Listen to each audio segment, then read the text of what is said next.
Support comes from the Missouri Forest Products Association, providing more than 41,000 jobs in the production of wood pallets, railroad ties, white oak barrels, hardwood floors, and more. Details at choosewood.com. It's Tuesday, July 26th. This is The Gateway. I'm Wayne Pratt. Many Native Americans lost a link to their own foods after centuries of colonization. Now there's a growing movement to change that. It really helps me connect to my culture better. It helps me connect to my people better. We will have that story in just a few minutes. The National Weather Service is calling the rain that has fallen today throughout the St. Louis region historic. Some locations received more than 10 inches, leading to widespread flash flooding. Many cars were stranded in high water. The Weather Service says St. Louis received slightly more than 7 inches of rain in only 5 hours early today, breaking the daily record of 6.85 inches on August 20th, 1915. A family of Afghan refugees is looking forward to starting a new life in St. Louis after arriving yesterday at St. Louis Lambert International Airport. As St. Louis Public Radio's Farah Anderson reports, family members said through a translator they are grateful to have a new home after fleeing war-torn Afghanistan. 4 members of the Azimi family were among 350 Afghans stuck in Albania, waiting for the U.S. to offer them refuge after they fled Afghanistan. Their country is now being controlled by the Taliban. Moji Siddiqui is a program manager for the International Institute in St. Louis. She translated for Mr. Azimi, who says he's looking forward to being a part of the St. Louis community. He said, I don't know anybody in St. Louis besides the couple of folks, but what he has heard from the internet and what he has seen is that St. Louis has a welcoming culture for the refugees and that he wants to be a part of it. Advocates have secured an apartment that Azimi, his wife, and 2 sons are moving into this week. I'm Farah Anderson, St. Louis Public Radio. Helping the Azimi family resettle in St. Louis is part of a wider effort by elected officials, immigrant advocates, and business leaders. They want to help more than 350 Afghan refugees who assisted U.S. forces during the war in that country. Former Missouri Secretary of State and veteran Jason Kander is an organizer with the Afghan Rescue Project, which helped people flee the war-torn country last year. He says around 350 refugees have been waiting in Albania for the U.S. government to issue visas. As word spreads about the incredible welcome that people are going to get here in St. Louis, we're confident that there will be others in Albania and elsewhere in the resettlement pipeline that will choose St. Louis. St. Louis groups have helped resettle more than 700 Afghan refugees since U.S. forces left that country and the Taliban took over. Missouri is again loosening requirements for substitute teacher certification. St. Louis Public Radio's Kate Grumke reports the state hopes to find more subs during a nationwide shortage. Missouri used to require 60 college credit hours to become a certified substitute teacher. Now the state will only require 36 hours of college credit. That's one way to become a sub. Last year, the state also added an option to take a 20-hour online course. Many schools in the St. Louis area use a national company called Kelly Education to contract subs. Its president, Nicholas Suarez, says the need for subs goes hand in hand with the overall teacher shortage. Demand has, I would characterize it as crushing. It has soared, skyrocketed as a result of full-time teachers leaving the classroom. The new substitute requirements are already in place ahead of the upcoming school year.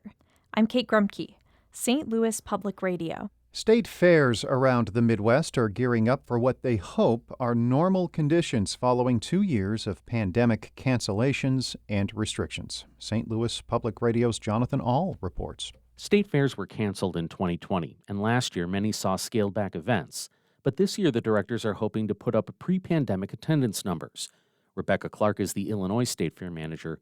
She says while COVID-19 might not be as big of a concern this year, inflation might lead some people to skip the event. We've been proactive in looking for ways that we can make the fair affordable. So we have several days, Monday through Thursday, where adult admission is half price. Missouri saw more than 330,000 attend last year's fair, which is about 10% lower than pre-pandemic levels, and its director is expecting to be back to average this year.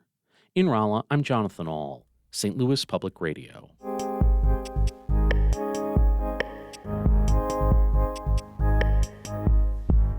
Native Americans have been growing food to feed their communities and connect to their spirituality and cultures for millennia.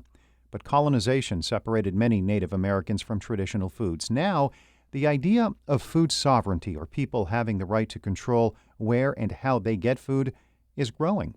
And as Lauren Hines reports for Harvest Public Media, new formal programs to promote Native foods are popping up across the Midwest. At the Kansas City Indian Center, there's an indoor garden that holds dozens of potted plants, full of indigenous foods like elderberry seedlings and papas. Assistant gardener JoJo Blackwood is watering the plants and notices the baby sumac trees are going strong. Oh, as you can see, some of these have already started growing their own little leaves, their own little stems. This is all part of the center's food sovereignty efforts, which focus on providing access to healthy, traditional food. Through the center's 2 community gardens and foraging classes, Blackwood and a few volunteers connect Kansas Cityans to foods they can find right in their backyards. That's another big part of indigenous farming, is that, you understand that all these are living things. They're not just like a thing you own, they're your relative. You help them, they help you. In a 2019 study from the Food Security Journal, researchers found Native Americans make up less than 2% of the U.S. population, but they suffer from some of the highest rates of food insecurity, poverty, diet-related diseases, and other socioeconomic challenges. Heather Dawn Thompson is the director of the Office of Tribal Relations at the U.S. Department of Agriculture and a member of the Cheyenne River Sioux Tribe. I think we have to be cognizant of the historical role that the federal government and the American people have played in displacing the indigenous plants and animals to begin with. For instance, Thompson says the U.S. government tried to eliminate bison while settling America, which left Native American tribes without a food source and their sovereignty, and that impact is still being felt today. In Colorado, the First Nations Development Institute is helping indigenous communities find grants and other resources to connect with their own food. Ade Briones is the director of programs. I think what we see now in food sovereignty is like this attempt to pierce some of the colonial structures. Briones, who is Cochiti, Puebloan, and Kiowa Indian, says it wasn't until the 1930s that the U.S. government allowed indigenous peoples to participate in the American economy. Now, formal food sovereignty programs are emerging to challenge the entrenched colonial food system. Whether that be like government regulations or economic disparities that prevent indigenous people from really building models of food system or participating in traditional models of food growing.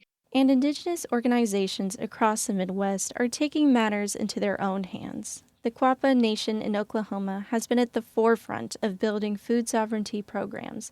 Michelle Bowden is the agriculture and environment specialist for the nation, as well as a member. She says they're trying to increase the health of the community, economic resilience, and bring back cultural heritage. I think that people really understand the importance of food sovereignty and the fact that we need to be, pretty much self-sustainable and be able to take care of the communities that we live in. In 2019, she and her team created the Quapaw Farmers Market after finding that people were having trouble accessing fresh food in the region. The market offers local products and traditional foods like Quapaw red corn and bison. Indigenous foods also help connect Native Americans back to a diet that's healthier and more nutritious than the current colonized diet. But to people like JoJo Blackwood, food is about more than just nutrition. It really helps me connect to my culture better. It helps me connect to my people better. I like to think that my ancestors are proud of me for doing this. And Blackwood says now her main concern is helping her community and trying her best to be a good plant mom. For Harvest Public Media, I'm Lauren Hines. Harvest Public Media is a collaboration of public media newsrooms reporting on rural issues. The Gateway is a production of St. Louis Public Radio, a listener-supported service of the University of Missouri St. Louis. Music by Ryan McNeely of Adult Fur. I'm Wayne Pratt. Have a great day.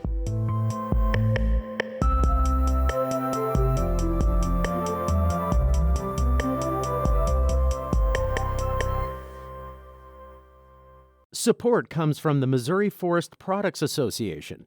Missouri produces wood pallets, railroad ties, white oak barrels, hardwood floors, and more. Details on the variety of products made in the state are at choosewood.com.